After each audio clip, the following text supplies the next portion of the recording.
rebellion against the British East India Company in 1824. She bravely defeated them in the first battle, marking a powerful chapter in her history.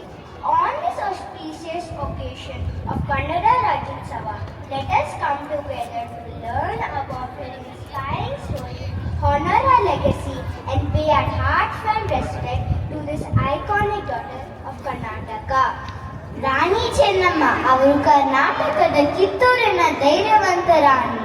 British East India ಕಂಪನಿಯ ವಿರುದ್ಧ ಹೋರಾಡಿದ್ದ ಮೊದಲ ಭಾರತೀಯ ರಾಣಿ. 1824ರಲ್ಲಿ ಅವರು ಮೊದಲ ಯುದ್ಧದಲ್ಲಿ ಬ್ರಿಟಿಷರನ್ನು ಸೋಲಿಸಿದರು. ಈ ಕನ್ನಡ ರಾಜ್ಯೋತ್ಸವದ ಸಂದರ್ಭದಲ್ಲಿ ನಾವು ಅವರ ಕಥೆಯನ್ನು ತಿಳಿದುಕೊಳ್ಳೋಣ, ಗೌರವಿಸೋಣ ಮತ್ತು ಕರ್ನಾಟಕದ ಈ ಶೂರ ವೀರ ಮಹಿಳೆಗೆ ನಮಸ್ಕಾರ ಸಲ್ಲಿಸೋಣ.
Demanding the pending taxes from the kingdom of Kittur.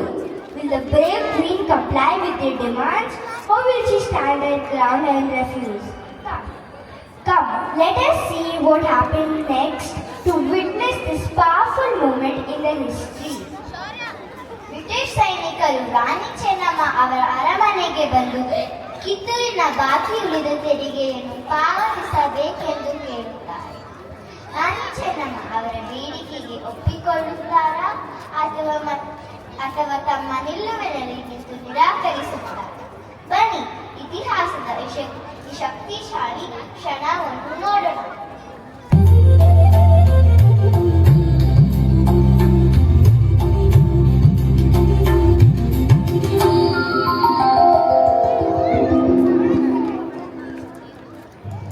ಕುಳಿತುಕೊಳ್ಳಿ. ನಮಸ್ಕಾರ ಮಹಾರಾಣಿಯವರೇ. ರಾಯಣ, ಇಂದು ನಮ್ಮ ಕಿತ್ತೂರು ಹೇಗಿದೆ?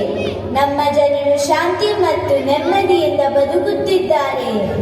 ಹೌದು ಮಹಾರಾಣಿಯವರೇ, ಸುಗ್ಗಿ ಚೆನ್ನಾಗಿದೆ, ಜನರು ಸಂತೋಷದಿಂದಿದ್ದಾರೆ ಮತ್ತು ನಮ್ಮ ಸೈನಿಕರು ನಿಮ್ಮ ಆಜ್ಞೆಯ ಮೇರೆಗೆ ನಮ್ಮ ಭೂಮಿಯನ್ನು ರಕ್ಷಿಸಲು ಸಿದ್ಧರಾಗಿದ್ದಾರೆ.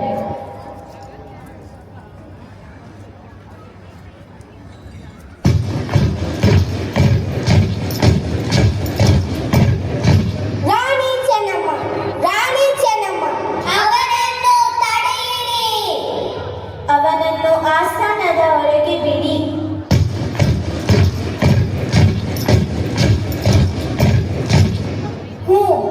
ಬಂದ ವಿಷಯವೇನು?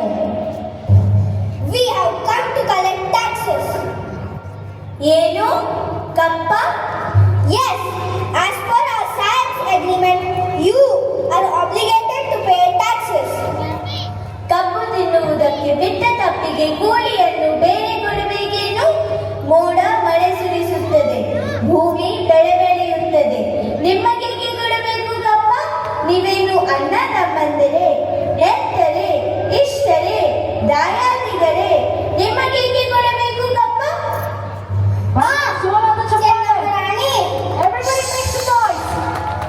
ನಡುಗಿ ಸಾಯಬೇಡ, ಸುಮ್ಮನೆ ಕುಳಿತುಕೋ. Even in such hardship,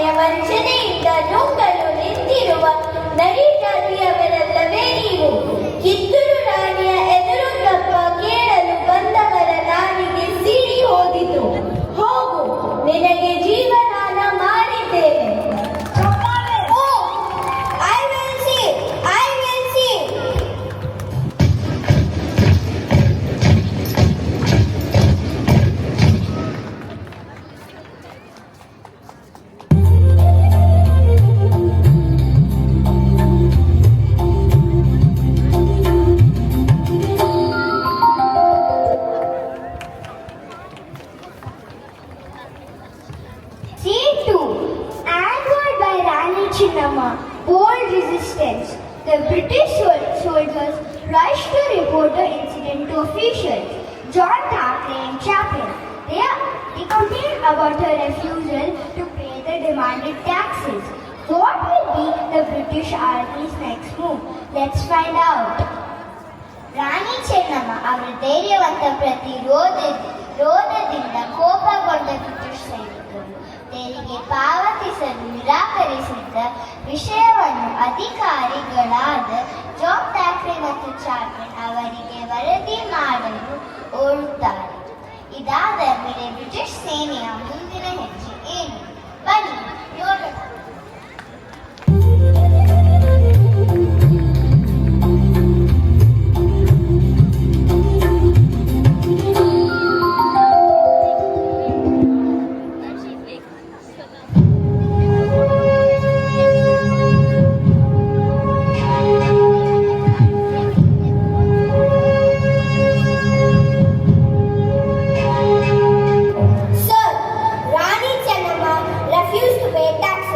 She insulted the British crown.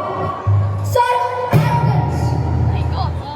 She must be taught a lesson. Let's order her to surrender. Yes, we dictate our rule. No king, no heir. She has no right to the throne. Prepare the army.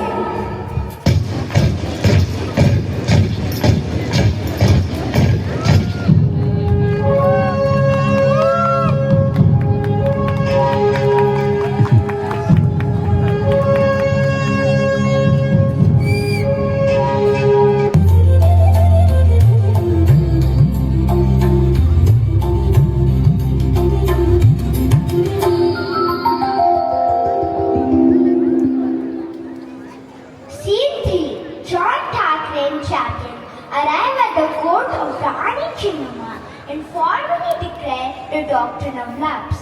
But what exactly is this doctrine and why was it used to challenge the sovereignty of Indian rulers? Come, let us understand its meaning and the impact it had on the kingdom of Kittur. John Thackeray ಮತ್ತು Chaplin ರಾಣಿ ಚೆನ್ನಮ್ಮನ ಆಸ್ಥಾನಕ್ಕೆ ಬಂದು doctrine of lapse ಅನ್ನು ಘೋಷಿಸುತ್ತಾರೆ. ಈ ನೀತಿ ಏನು? ಇದರಿಂದ ಭಾರತೀಯ ರಾಜರು ಹೇಗೆ ತಮ್ಮ ಅಧಿಕಾರವನ್ನು ಕಳೆದುಕೊಂಡರು?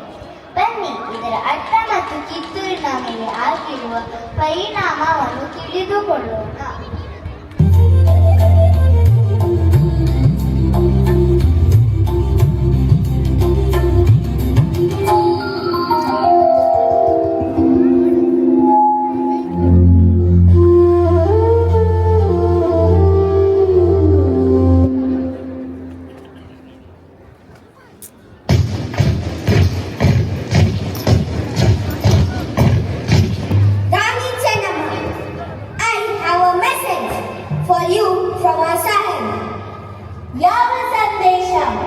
Rani Chennamma, I bring a message from the rulers of the mighty British Empire from the East India Company.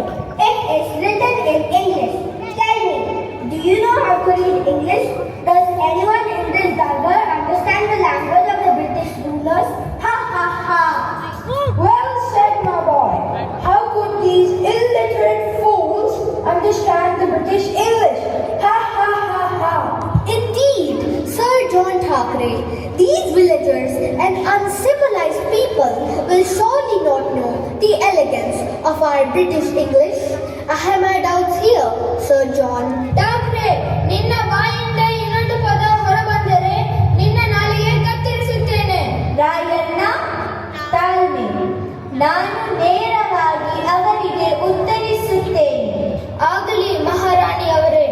John ಥಾಕ್ರೆ, ಮೊದಲು ನಮ್ಮ ಭಾರತದಲ್ಲಿರುವ ಬ್ರಿಟಿಷ್ ಜನರ ನಿಜವಾದ ಸ್ಥಾನಮಾನವನ್ನು ಅರಿತುಕೊಳ್ಳಿ. Mr. John Thackeray, let me first remind you of the true standing of your British people in our motherland. ನೀವು ನಿಮ್ಮನ್ನು ಶಕ್ತಿಶಾಲಿ ಮತ್ತು ವಿಶಾಲವಾದ ಸಾಮ್ರಾಜ್ಯವೆಂದು ಹೇಳಿಕೊಳ್ಳುತ್ತೀರಿ. You claim to be a vast and powerful empire. ಆದರೆ ನಿಜವಾಗಿ ನೀವು ಖಾಲಿ ಪಾತ್ರೆ ಹಿಡಿದು ಭಾರತಕ್ಕೆ ವ್ಯಾಪಾರ ಮಾಡಿ ಬದುಕು ಕಟ್ಟಿಕೊಳ್ಳಲು ಬಂದ ಭಿಕ್ಷುಕರು. But in reality, you are the greatest beggars who arrived in Bharat with empty bags ಇದೀಗ ಇಂಗ್ಲಿಷ್ ಭಾಷೆಯ ವಿಷಯಕ್ಕೆ ಬಂದರೆ ನಾನು ಬಹಳ ಸ್ಪಷ್ಟವಾಗಿ ಹೇಳುತ್ತೇನೆ. Now, regarding the English language, let me be absolutely clear. ನಾವು ಭಾರತದ ಜನರು ನಮ್ಮ ತಾಯ್ನಾಡು ಮತ್ತು ತಾಯಿ ಭಾಷೆಯನ್ನು ಸದಾ ಗೌರವಿಸುತ್ತೇವೆ ಮತ್ತು ಪ್ರೀತಿಸುತ್ತೇವೆ. We, the people of Bharat, will always honor and cherish our motherland and our mother tongue. British ಜನರು ಭಾರತದಲ್ಲಿ ಬದುಕಲು ಮತ್ತು ವ್ಯಾಪಾರ ಮಾಡಲು ಇಚ್ಛಿಸುತ್ತಿದ್ದರೆ ನಮ್ಮ ಭಾಷೆಯನ್ನು ಕಲಿಯಬೇಕು. It is you, the British, who must learn our language if you wish to live and trade in Bharat. ಇದು ಶ್ರೀರಾಮನ ಪವಿತ್ರ ಭೂಮಿ. ಲಂಕೆಯಲ್ಲಿ ರಾವಣನನ್ನು ಸೋಲಿಸಿ ಜಯದೊಂದಿಗೆ ಭರತ ಭೂಮಿಗೆ ಮರಳಿ ಬಂದ ತಪೋ ಭೂಮಿ. This is the sacred land of Lord Sri Rama, the one who defeated the demon Ravana in Lanka and returned to Bharatbhumi in glory. ಜೀವನೋಪಾಯಕ್ಕಾಗಿ ತಮ್ಮ ದೇಶವನ್ನು ಬಿಟ್ಟು ಭಾರತಕ್ಕೆ ಭಿಕ್ಷೆ ಪಾತ್ರೆ ಹಿಡಿದು ಬಂದಂತಹ ಭಿಕ್ಷುಕರು ನೀವು. Not like the British beggars who abandoned their homeland and came crawling to Bharat in search of livelihood with begging dolls in hand. You are beggars, you are beggars, you are beggars. ಕೂಗಿ ನಿಮ್ಮ ರಾಣಿಗೆ ಈ ಸಂದೇಶವನ್ನು ನೀಡಿ. ಆಕೆ ಭಯದಿಂದ ಇಂಗ್ಲೆಂಡಿನಲ್ಲಿ ಅಡಗಿಕೊಂಡಿದ್ದಾರೆ. ಆಕೆಯನ್ನು ನೇರವಾಗಿ ನನ್ನನ್ನು ಭೇಟಿಯಾಗಲು ಹೇಳಿ. ಭಾರತಕ್ಕೆ ತನ್ನ ನಾಯಿ ನರಿಗಳನ್ನು ದೂತರಂತೆ ಕಳುಹಿಸಬೇಡಿ ಎಂದು ಹೇಳಿ.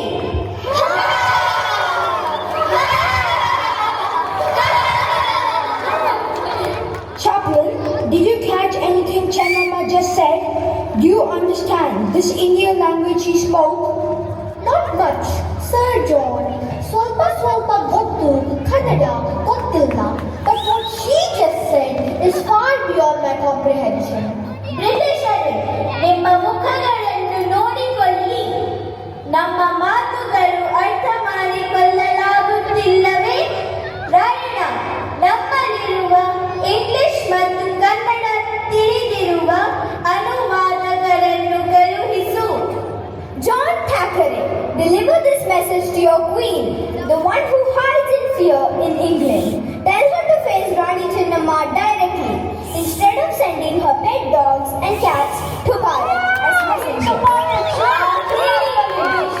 ಆಡಳಿತಗಾರರು ಕಳುಹಿಸಿದ ಪತ್ರವನ್ನು ತನ್ನಿ. ಅವರು ಏನು ಬರೆಯುವ ಧೈರ್ಯ ಮಾಡಿದ್ದಾರೆಂದು ಕೇಳೋಣ.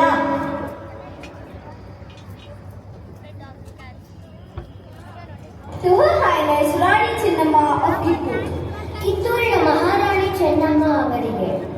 By order of the British Crown and under the provisions of the Doctrine of Lapse introduced by Lord Dalhousie, it is hereby declared that any princely state whose ruler dies without a natural born male heir shall henceforth be annexed by the British Empire.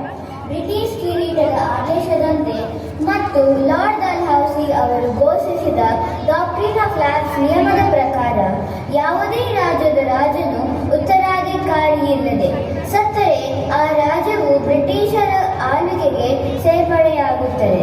Adoption, though noble by tradition, holds no legal standing under British law. Therefore, your adopted son cannot inherit the throne of Kittur. ದತ್ತು ಪ್ರಕ್ರಿಯೆ ಮೂಲಕ ವಾರಸುದಾರನನ್ನು ಆಯ್ಕೆ ಮಾಡುವ ಪದ್ಧತಿ ಸಂಪ್ರದಾಯದ ಪ್ರಕಾರ ಗೌರವಪೂರ್ಣವಾಗಿದ್ದರು ಅದು British ಕಾನೂನಿನ ಪ್ರಕಾರ ಮಾನ್ಯವಲ್ಲ. ಆದ್ದರಿಂದ ನಿಮ್ಮ ದತ್ತುಪುತ್ರನು ಕಿತ್ತೂರಿನ ಸಿಂಹಾಸನವನ್ನು ಆಳ್ವಿಕೆಗೆ ಮಾಡಲು ಅರ್ಹನಲ್ಲ. You are instructed to relinquish all claims to the throne and submit to British authority. ನೀವು ತಕ್ಷಣವೇ ಸಿಂಹಾಸನದ ಮೇಲೆ ಇರುವ ಎಲ್ಲ ಹಕ್ಕುಗಳನ್ನು ತ್ಯಜಿಸಿ ಬ್ರಿಟಿಷ್ ಆಡಳಿತಕ್ಕೆ ಒಳಪಡುವಂತೆ ಸೂಚಿಸಲಾಗುತ್ತದೆ. Further governance of Kittur shall be conducted under British regulations and supervision. ಇನ್ನು ಮುಂದೆ ಕಿತ್ತೂರಿನ ಆಡಳಿತ ಬ್ರಿಟಿಷ್ ನಿಯಮಗಳು ಮತ್ತು ಮೇಲ್ವಿಚಾರಣೆಯಡಿಯಲ್ಲಿ ನಡೆಯಲಿದೆ. Compliance is expected without resistance. Any defiance shall be considered rebellion against the crown. ಯಾವುದೇ ವಿರೋಧವನ್ನು ಬಂಡಾಯವೆಂದು ಪರಿಗಣಿಸಲಾಗುತ್ತದೆ. ಶಾಂತಿ ಮತ್ತು ಸೌಹಾರ್ದತೆಯನ್ನು ಕಾಪಾಡಲು ಈ ಆದೇಶವನ್ನು ಒಪ್ಪಿಕೊಳ್ಳಿ. Resistance will only lead to unnecessary bloodshed and loss. Accept this decree, Your Majesty, and ensure peace prevails in Tippur. ವಿರೋಧವು ಅನಗಾಡ್ಯ ರಕ್ತಪಾತ ಮತ್ತು ನಷ್ಟಕ್ಕೆ ಕಾರಣವಾಗುತ್ತದೆ. ಈ ಆದೇಶವನ್ನು ಒಪ್ಪಿಕೊಳ್ಳಿ ಮಹಾರಾಣಿಯವರೇ ಮತ್ತು ಕಿತ್ತೂರಿನಲ್ಲಿ ಶಾಂತಿ ಸ್ಥಾಪನೆಗೆ ಸಹಕರಿಸಿ. Rani Chennamma, you're no longer a queen. You have no husband, no son. Surrender the throne to the British Empire. ನಿಮಗೆ ಎಷ್ಟು ಧೈರ್ಯ? ನನ್ನ ಶಕ್ತಿ ರಕ್ತ ಸಂಬಂಧದಲ್ಲಿಲ್ಲ, ಅದು ನನ್ನ ಜನರ ಪ್ರೀತಿಯಲ್ಲಿದೆ. If you don't surrender, you will face war. ಹಾಗಾದರೆ ಯುದ್ಧವಾಗಲಿ. ಬ್ರಿಟಿಷರು ನಮ್ಮ ಭೂಮಿಯನ್ನು ಬಿಟ್ಟು ತೊಲಗಿ. ಇಲ್ಲವಾದರೆ ಕಿತ್ತೂರಿನ ಬೆಂಕಿಯನ್ನು ಎದುರಿಸಿ. ರಾಣಿ ಚೆನ್ನಮ್ಮನಿಗೆ ಜಯವಾಗಲಿ. ರಾಣಿ ಚೆನ್ನಮ್ಮನಿಗೆ ಜಯವಾಗಲಿ. ರಾಣಿ ಚೆನ್ನಮ್ಮನಿಗೆ ಜಯವಾಗಲಿ. ಮಹಾರಾಣಿಯವರೇ, ಬ್ರಿಟಿಷ್ ಸೈನ್ಯವು ವಿಶಾಲವಾಗಿದೆ. ದಯವಿಟ್ಟು ಯೋಚಿಸಿ. ಹೌದು ಮಹಾರಾಣಿಯವರೇ, ನಾವು ಅವರೊಂದಿಗೆ ಹೋರಾಡಲು ಸಾಧ್ಯವಿಲ್ಲ. ಒಪ್ಪಿಕೊಳ್ಳುವುದು ಉತ್ತಮ. ಮಲ್ಲಪ್ಪ, ವೆಂಕಟರಾವ್, ಯಾಕೆ ಹೆದರುತ್ತೀರಾ? ಒಬ್ಬ ರಾಣಿ ಎಂದಿಗೂ ತಲೆಬಾಗುವುದಿಲ್ಲ. ಹೆದರುವವರು ಹೊರಟು ಹೋಗಬಹುದು. ನನ್ನ ಕೊನೆಯ ಉಸಿರು ಇರುವವರೆಗೆ ನಾನು ನನ್ನ ಮಾತೃಭೂಮಿಗಾಗಿ ಹೋರಾಡುತ್ತೇನೆ. ರಾಣಿ ಚೆನ್ನಮ್ಮನಿಗೆ ಜಯವಾಗಲಿ. ರಾಣಿ ಚೆನ್ನಮ್ಮನಿಗೆ ಜಯವಾಗಲಿ. ರಾಣಿ ಚೆನ್ನಮ್ಮನಿಗೆ ಜಯವಾಗಲಿ.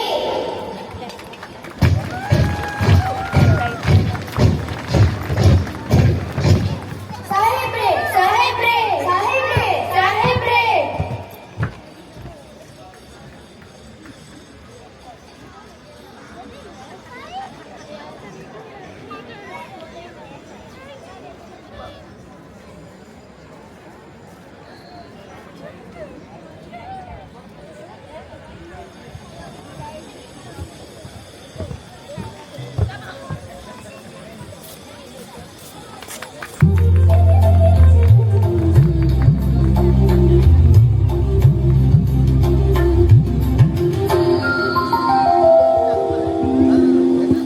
Scene 4.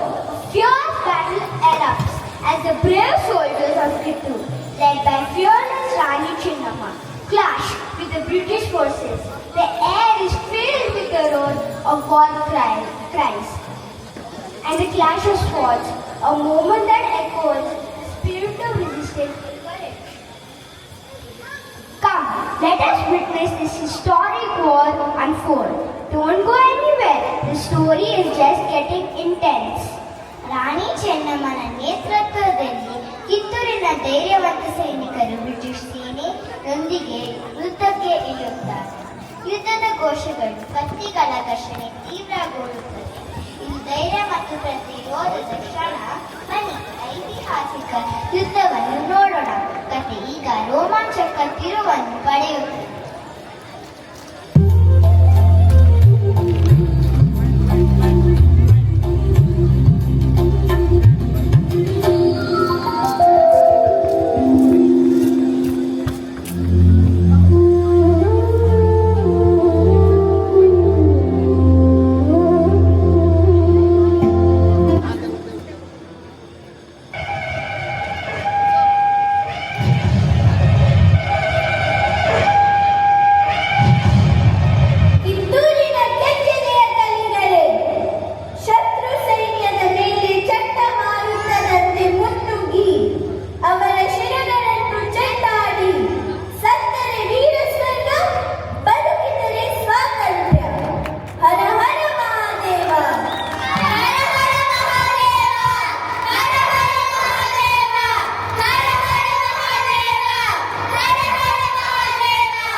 Ladies and gentlemen, let's give a massive round of cheers to the ultimate of courage queen, Kittur Rani Chennamma.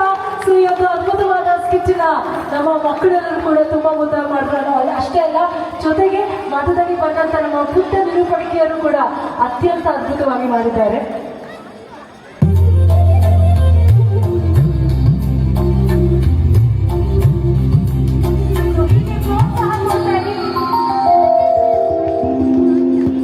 Scene 6.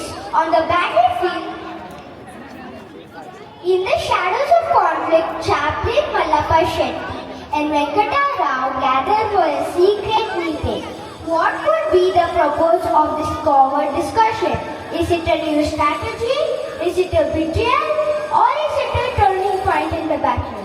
Let's wait and watch as the mystery unfolds.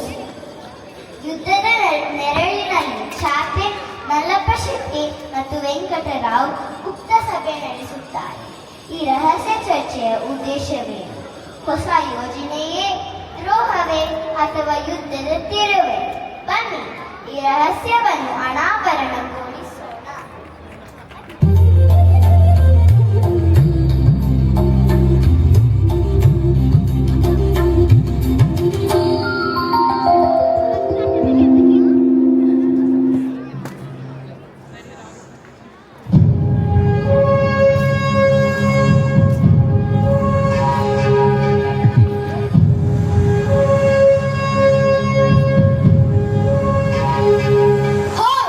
You cannot proceed without permission from our Sahib.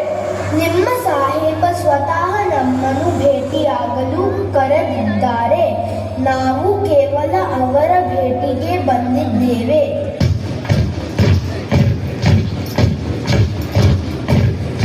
Sir, two envoys from the court of Kittur Rani Channamma seek an audience. Excellent. The plan is unfolding just as intended. Let those traitors and greedy opportunists enter.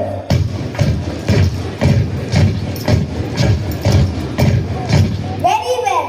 You may go inside.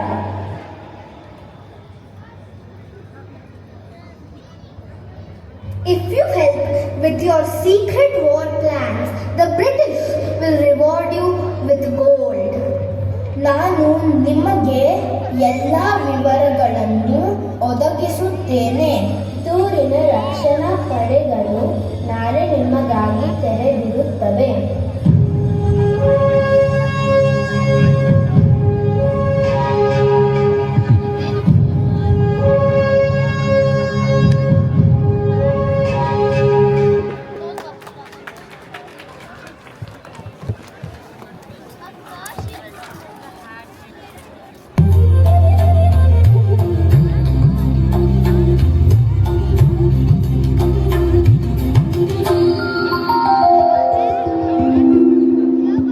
On the battlefield, the war rages fiercely.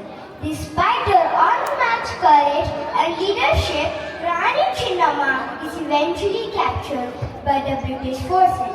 She is imprisoned in a British jail. But is this the end of her story? Will she perish behind bars, or will she find a way to rise again? Let's see what her next move is. The spirit of Kittur still burns bright. ಯುದ್ಧ ಭೀಕರವಾಗಿ ನಡೆಯುತ್ತದೆ. ಆದರೆ ಕೊನೆಯಲ್ಲಿ ಬ್ರಿಟಿಷರು ರಾಣಿ ಚೆನ್ನಮ್ಮನನ್ನು ಸೆರೆ ಹಿಡಿಯಲು ಯಶಸ್ವಿಯಾಗುತ್ತಾರೆ. ಅವರನ್ನು ಕಾರಾಗೃಹಕ್ಕೆ ಕರೆದೊಯ್ಯಲಾಗುತ್ತದೆ. ಇದು ಅವರ ಕಥೆಯ ಅಂತ್ಯವೇ? ಅವರು ಜೈಲಿನಲ್ಲಿ ಮೃತರಾಗುತ್ತಾರಾ ಅಥವಾ ಮತ್ತೆ ಎದ್ದು ನಿಲ್ಲುತ್ತಾರೆ? ಬನ್ನಿ ನೋಡೋಣ.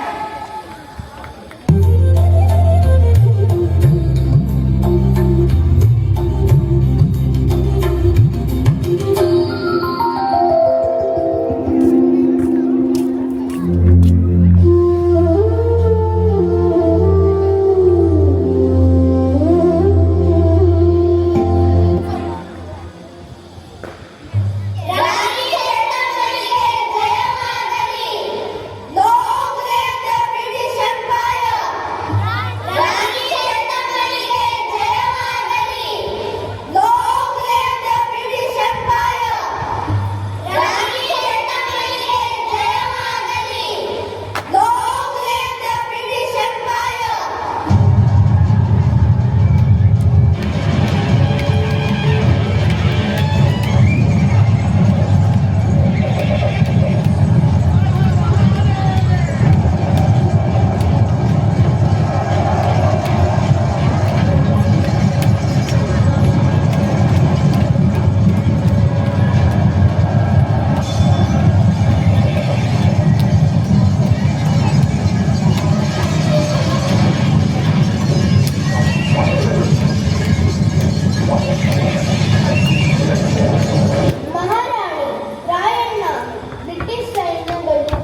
remains unbroken.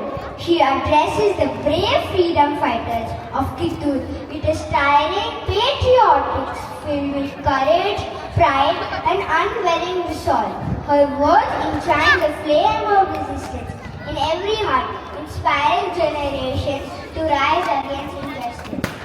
Let us listen to her powerful message, a voice that echoes through time, reminding us of the strength of our heritage and the courage of our people.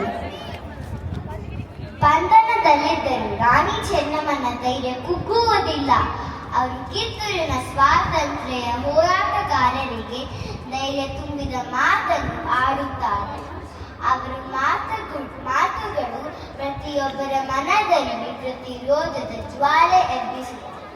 ಬನ್ನಿ ಅವರ ಶಕ್ತಿಶಾಲಿ ಸಂದೇಶವನ್ನು ಕೇಳೋಣ.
ಅದಕ್ಕಾಗಿ ಧೈರ್ಯ ಮತ್ತು ತ್ಯಾಗದ ಅಗತ್ಯವಿದೆ.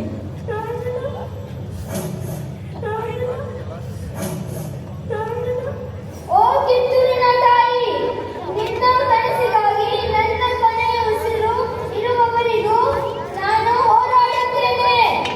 ನನ್ನ ಪ್ರಜೆಗಳಿಗೆ ತಿಳಿಸಿ, ಎಂದಿಗೂ ಅನ್ಯಾಯಕ್ಕಿಂದಲೇವಾಗಬೇಡಿ.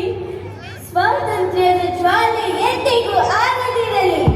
ರಾಣಿ ಚೆನ್ನಮ್ಮನಿಗೆ ಜಯವಾಗಲಿ, ಕಿತ್ತೂರಿಗೆ ಜಯವಾಗಲಿ, ಕನ್ನಡಕ್ಕೆ ಜಯವಾಗಲಿ, ಭಾರತಕ್ಕೆ ಜಯವಾಗಲಿ. ರಾಣಿ ಚೆನ್ನಮ್ಮನಿಗೆ ಜಯವಾಗಲಿ, ಕಿತ್ತೂರಿಗೆ ಜಯವಾಗಲಿ, ಕನ್ನಡಕ್ಕೆ ಜಯವಾಗಲಿ, ಭಾರತಕ್ಕೆ ಜಯವಾಗಲಿ. ರಾಣಿ ಚೆನ್ನಮ್ಮನಿಗೆ ಜಯವಾಗಲಿ, ಕಿತ್ತೂರಿಗೆ ಜಯವಾಗಲಿ, ಕನ್ನಡಕ್ಕೆ ಜಯವಾಗಲಿ, ಭಾರತಕ್ಕೆ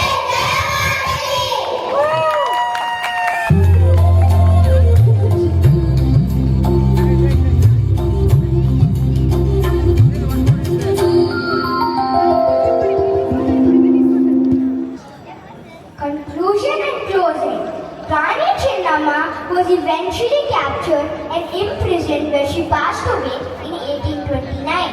Today, she is remembered as a legendary figure of Karnataka and India, a symbol of courage, justice, and unwavering spirit of women who stood against colonial rule. Thank you for joining us in honoring her legacy. ರಾಣಿ ಚೆನ್ನಮ್ಮನನ್ನು ಬಂಧಿಸಿ British ಕಾರಾಗೃಹಕ್ಕೆ ಕಳುಹಿಸಲಾಯಿತು. ಅಲ್ಲಿ ಅವರು 1829ರಲ್ಲಿ ನಿಧನರಾದರು. ಅವರ ಧೈರ್ಯ, ನ್ಯಾಯ ಮತ್ತು ಬದ್ಧತೆಯ ಪ್ರತೀಕವಾಗಿ ಇಂದು ಅವರನ್ನು ಕರ್ನಾಟಕ ಮತ್ತು ಭಾರತದ ವೀರ ಮಹಿಳೆ ಎಂದು ನೆನಪಿಸಿಕೊಳ್ಳುತ್ತಾರೆ. ಅವರ ಪರಂಪರೆಯನ್ನು ಗೌರವಿಸಲು ನಮ್ಮೊಂದಿಗೆ ಸೇರಿದಕ್ಕಾಗಿ ಧನ್ಯವಾದಗಳು.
Right, sure on the chapale to each and every one of you.